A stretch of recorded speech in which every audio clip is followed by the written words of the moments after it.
Eto na mga kabasketball, 23 points at 9 rebounds sa loob lamang ng 22 minutes sa paglalaro.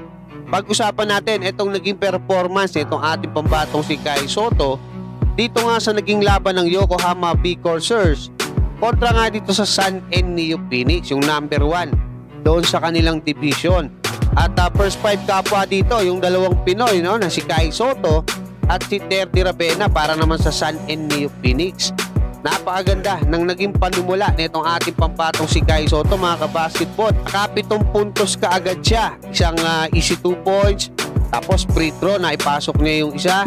Tapos dalawang sunod na shoot dyan sa ilalim mga kabasketball. Yun nga lang, nung mga sumunod na pagkakataon, puro assist na yung ginawa niya.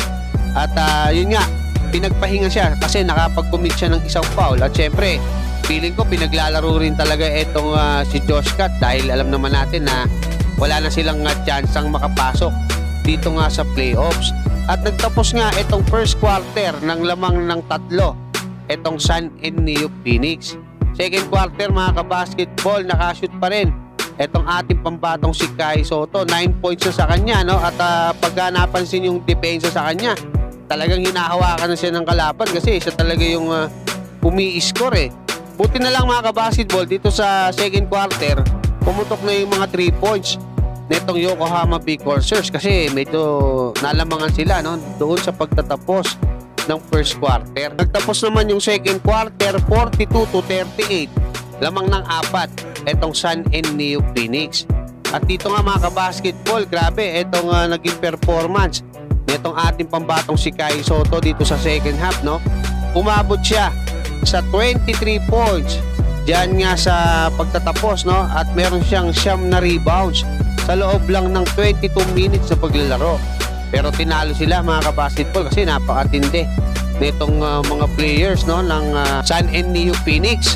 Etong si Aura, yung sinasabi ko, yung mga local player nila gaya nitong si Aura, 14 points, 6 rebounds, 10 assists.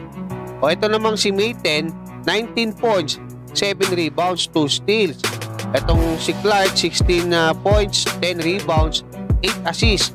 Si Terdy naman, 5 points at 5 rebounds. So yun yung malaking bagay na wala dito nga sa Yokohama B Corsairs. Yung tinatawag na contribution ng kanilang second unit. So yun mga kabasketball, hanggang dyan lang muna. Maraming salamat at God bless sa inyong lahat.